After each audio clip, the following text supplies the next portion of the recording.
Most people go through life holding back. If you get into the habit of just being mediocre, it will become a part of your consciousness. If you get in the habit of giving less than what you have it within you to give, it will begin to reflect itself in your personality.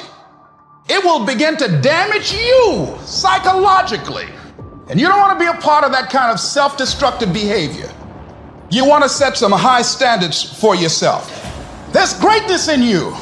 And you've got to learn how to tune out the critics outside and the critic inside.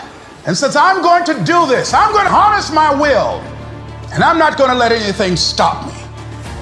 It's very important that you engage in an ongoing process to develop you. Spend more time on yourself than what you've been spending. Working on yourself, talking to yourself, overcoming the negative conversation, that inner dialogue that's going on all the time, even when you don't want it to be there. You can't stop yourself right now from thinking. You can't do it.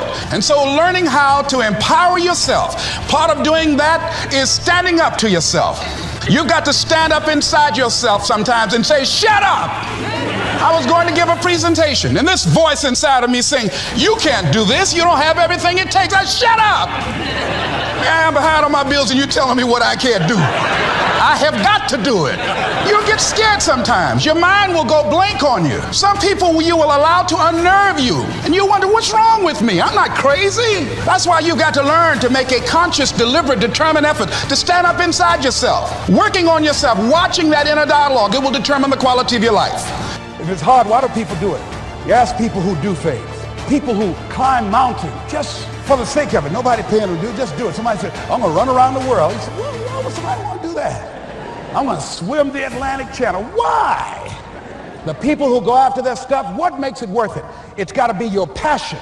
You got to love it. It's got to be what you are supposed to do.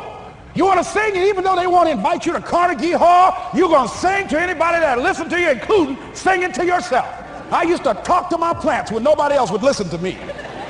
You got to write, even if no one published your book, write, because that was given to you to do. You do what it is you're supposed to. You're supposed to build something. You're supposed to create something. I don't know how to do it. Learn. Do whatever is required. It's you. It's on you. You got to make that happen. Nobody's going to bring it to you on a silver platter and say, here's your dream manifested. No, it's hard. Yes, it's hard. It's difficult. Yes, right. And it's worth it. You don't have to force yourself or motivate yourself to think negatively, to be depressed, to beat yourself up over the head. Your mind is on automatic. It will do that by itself.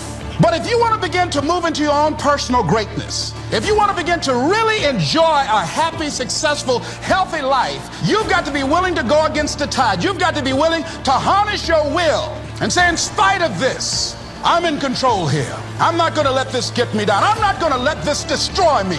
We have two primary choices in life. We can either accept conditions as they exist, or we can take the responsibility to change them. See, a lot of people want to exempt themselves from taking responsibility. All they want to do is talk about the problem. Every time you see them, they'll tell you their story over and over and over and over again. No. You want to take responsibility for your life. I got me here, I can get me out of this. And I'm getting out. I'm not going to be a volunteer victim.